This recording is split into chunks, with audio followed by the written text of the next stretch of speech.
নমস্কার সবাইকে। গতকাল ছিল রথযাত্রা, আর আমরা তিনজনে দুপুরে খাওয়া দাওয়া সেরে রেডি হয়ে পড়লাম রথযাত্রায় যাব বলে। এই তো আমরা রেডি হয়ে পড়লাম আর বাসা থেকেও বেরিয়ে পড়লাম। এবার স্ট্যান্ডে যাব, স্ট্যান্ড থেকে কোনো অটো ধরেই আমরা রথযাত্রার দিকে যাব। আমাদের বাসা থেকে ধামরাই খুব একটা বেশি দূরে না, তাই আমরা সবসময় ধামরাই রথযাত্রায় যাই। আর ধামরাই এশিয়া মহাদেশের মধ্যে সবথেকে বড় রথযাত্রা বা রথ টানা হয়। আর আমরা আজকে সেখানেই যাচ্ছি। আর এই যে দেখো, আমরা কিন্তু অটোতে উঠে পড়লাম। এবারে একটাই উদ্দেশ্য, রথযাত্রার দিকে যাওয়া। তো যাই হোক বন্ধুরা, তোমরা সাথে থাকো আর দেখতে থাকো কোথায় যাচ্ছি, কি করছি, আর আমাদের সাথে রথযাত্রাটা উপভোগ করতে থাকো। বাংলাদেশের ধর্মীয় ও সংস্কৃত ঐতিহ্যের অন্যতম গৌরবময় অধ্যায় হলো ধামরাইয়ের রথযাত্রা। ঢাকা জেলায় ধামরাইয়ের শতাব্দীর পর শতাব্দী ধরে এই উৎসব অত্যন্ত জাঁকজমকপূর্ণভাবে পালিত হয়ে আসছে।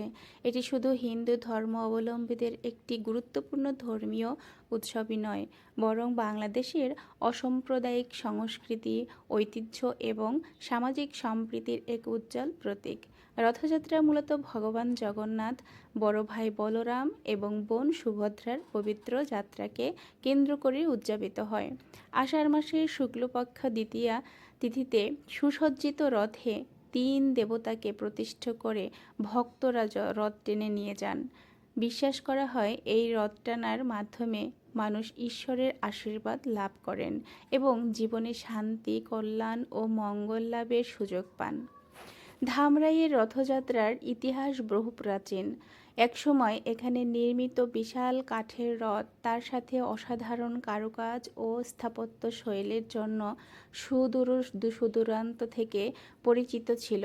সময়ের নানা পরিবর্তনের মাধ্যমেও এই ঐতিহ্য আজও মানুষের হৃদয়ে অমলিন হয়ে আছে। প্রতি বছর এই উৎসব উপলক্ষে দেশের বিভিন্ন জেলা থেকে হাজার হাজার দর্শনার্থী, ভক্ত এবং পর্যটক ধামরাইয়ে সমবেত হন। রথযাত্রাকে ঘিরে বসে বিশাল মেলা, যা কয়েকদিন ধরেই চলে। মেলায় দেশীয় হস্তশিল্পী, মাটির তৈরি সামগ্রী, কাঠের খেলনা, বাঁশ ও বেতের পণ্য, শাড়ি, অলংকার, মিষ্টান্ন এবং নানা ধরনের ঐতিহ্যবাহী খাবারের সমারোহ দেখা যায়। শিশু থেকে প্রবীণ সব বয়সের মানুষের জন্য এই মেলা আনন্দ ও উৎসবের এক বিশাল উপলক্ষ হয়ে ওঠে। উৎসব জুড়ে ভক্তিমূলক কীর্তন, নাম সংকীর্তন, পূজা অর্চনা এবং ধর্মীয় আচার অনুষ্ঠানের মাধ্যমে পরিবেশ হয়ে ওঠে ভক্তিময়। রথের দড়ি ধরার জন্য ভক্তদের মধ্যে দেখা যায় গভীর আগ্রহ ও আবেগ। অনেকেই বিশ্বাস করেন, আন্তরিক ভক্তিভরে রথ টানলে জীবনের দুঃখ কষ্ট দূর হয় এবং ঈশ্বরের বিশেষ কৃপা লাভ করা যায়। ধামরাইয়ের রথযাত্রার আরেকটি বিশেষ দিক হল ধর্মীয় সম্প্রীতি। এই উৎসবে শুধু হিন্দু ধর্ম অবলম্বীরাই নন, বিভিন্ন ধর্ম ও সম্প্রদায়ের মানুষও অংশগ্রহণ করে থাকেন। সবাই মিলে উৎসবের আনন্দ ভাগাভাগি করে, যা বাংলাদেশের বহুমাত্রিক সংস্কৃতি এবং পারস্পরিক সৌন্দর্যের এক অনন্য উদাহরণ। আধুনিক সময়ে নানা পরিবর্তন এলেও ধামরাইয়ের রথযাত্রা তার ঐতিহ্য ও মর্যাদা অটুট রেখেছে। এটি শুধু একটি ধর্মীয় অনুষ্ঠানই নয়, বরং ইতিহাস, সংস্কৃতি, লোকজন, ঐতিহ্য এবং মানুষের আন্তরিক বিশ্বাসের এক জীবন্ত নিদর্শন। আমাদের সবার দায়িত্ব এই ঐতিহ্যকে সংরক্ষণ করা এবং আগামী প্রজন্মের কাছে এর ইতিহাস ও গুরুত্ব তুলে ধরা। ধামরাইয়ের রথযাত্রা আমাদের শিকড়, আমাদের সংস্কৃতি এবং আমাদের সম্প্রীতির প্রতীক। এই ঐতিহ্য যুগের পর যুগ বেঁচে থাকুক, মানুষের হৃদয়ে ভক্তি, ভালোবাসা ও ঐক্যের বার্তা ছড়িয়ে দিক, এই প্রত্যাশাই রইল সবার কাছে। 2026 সালকে নিয়ে এবছর 403তম রথযাত্রা উৎসব পালিত হচ্ছে। যাই হোক বন্ধুরা, এরপরে আমরা চলে আসলাম যশোমাধব মন্দিরে। এখানে এসে ভগবানকে দর্শন করলাম, প্রণাম করলাম। অবশ্য যশোমাধবকে তো রথযাত্রায় নিয়ে গিয়েছে, ওখানে ঘোরাচ্ছে। আর এখানে অন্য অন্য যে বিগ্রহগুলো ছিল, সেখান থেকেও কিছু কিছু বিগ্রহ নিয়ে গিয়েছে। তো এখানে অনেক ভক্তের সমাগম হয়েছে।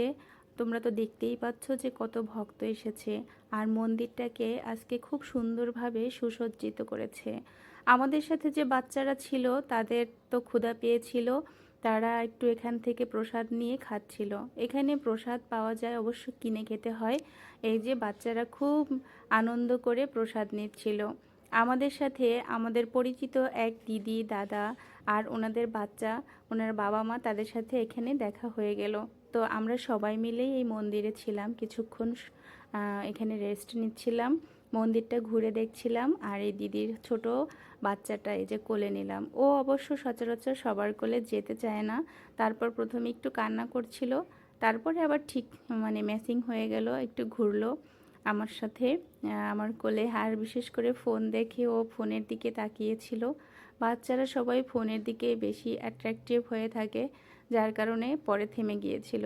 এরপরে আমরা মন্দির থেকে পাশেই মেলা বসেছিল, সেই মেলায় চলে আসলাম।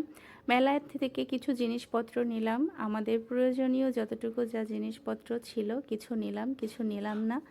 এই তো মেলায় ঘোরাঘুরি হলো। আজকে সারা দিনটা বেশ আনন্দে কাটালাম, মেলা দেখলাম, ভগবানের দর্শন পেলাম।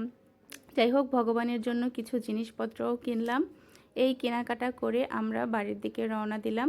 আর পথে আমরা স্ট্যান্ডে একটা নেমে আইসক্রিম খাচ্ছিলাম। আসলে সারা পথে আজকে কিছু খাওয়া হয়নি, আর আজকে নিরামিষ, যেহেতু আমরা বাহিরের কোনো খাবার খেতেও পারছিলাম না, তার জন্য আইসক্রিম কিনে সবাই মিলে খাচ্ছিলাম আর অনেক মজা করছিলাম।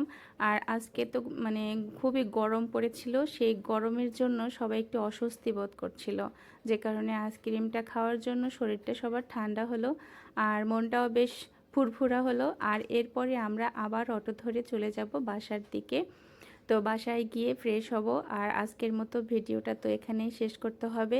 আচ্ছা, আজকে তোমাদের এই ভিডিওটা কেমন লাগলো অবশ্যই কিন্তু তোমাদের ভালো ভালো কমেন্টের মাধ্যমে জানিও।